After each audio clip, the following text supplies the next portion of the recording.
Hello everyone, today our Hindi class.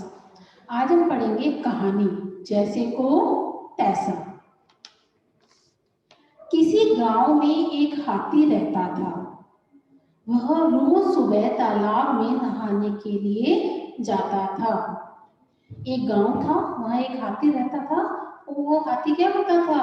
रोज सुबह तालाब में नहाने के लिए जाता था। जाते समय रास्ते में दर्जी की दुकान पर रुकता था। दर्जी उसे रोज कुछ ना कुछ खाने को देता था।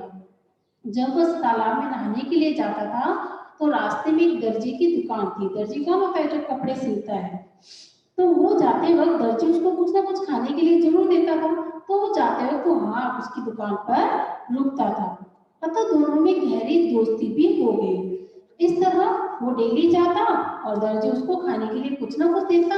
तो दोनों में पक्की दोस्ती हो गई, दोनों दोस्त बन गए। एक दिन दुकान पर दर्जी का लड़का बैठा हुआ था। एक दिन जब हाथी जा रहा था तो उसकी दुकान पर कौन बैठा था? दर्जी का जो बेटा था वो बैठा था। हाथी रोज की तरह दर्जी की दुकान पर पहुंचा। हाथी जैसे नहाने के लिए जाता था, दर्जी की दुकान पे जाता था, तो उसी रूटीन में दर्जी की दुकान पर पहुंचा। दर्जी के लड़के ने हाथी की सूंड में सुई चुभो दी।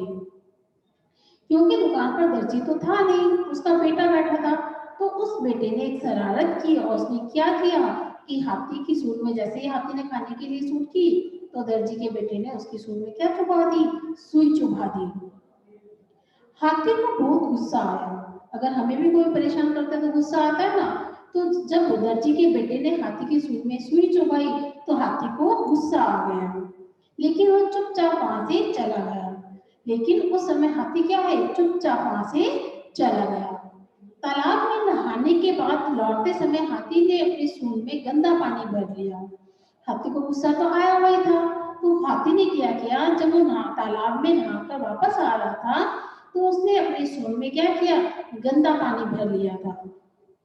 वह सीधा दर्जी की दुकान पर पहुंचा। उसने सारा गंदा पानी उसकी दुकान पर या दुकान में डाल दिया। फिर वापस लौटते समय उसने जितना भी गंदा पानी अपनी सूंड में इकट्ठा किया था वो सारा गंदा पानी क्या किया? दर्जी की दुकान पर डाल दिया या छिड़क दिया। इससे दुकान में रखे सारे कपड़े गंदे हो गए।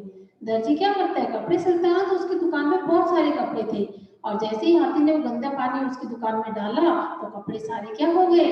गंदे हो गए। इस तरह हाथी ने अपना बदला ले लिया। तो हाथी ने अपना बदला ले लिया क्योंकि उसके बेटे ने सुई चुकाई थी। तो उस समय तो उसने कुछ नहीं कहा, लेकिन वापस लौटते उसने गंदा पानी डाल के अपना बदला ले लिया। हाथी ने अपना बदला ले लिया। ठीक ही कहा है जैसे को तैसा। इसलिए इस कहानी का जो है मेन नाम कि वो सही है कि जैसे को तैसा, कि जो जैसा करता है उसके साथ हमें कैसा करना चाहिए?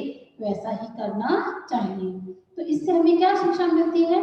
कभी किसी को सताना नहीं चाहिए। तो इस कहानी से हमें यह शिक्षा मिलती है कि हमें कभी भी किसी को परेशान नहीं करना चाहिए, क्योंकि अगर हम किसी को परेशान करते हैं, सताते हैं, तो उससे क्या होता है? जिसको हम सता रहे हैं, परेशान कर रहे हैं, उसको गुस्सा आता है और फिर वो भी हमारे साथ क्या है? गलत व्यवहार करने की कोशिश करता है। इसलिए अगर हम किसी को परेशान नहीं करेंगे तो वापस हमें भी कोई परेशान नहीं करेगा। इसलिए हमें कभी किसी को सताना नहीं चाहिए। Okay, read this point.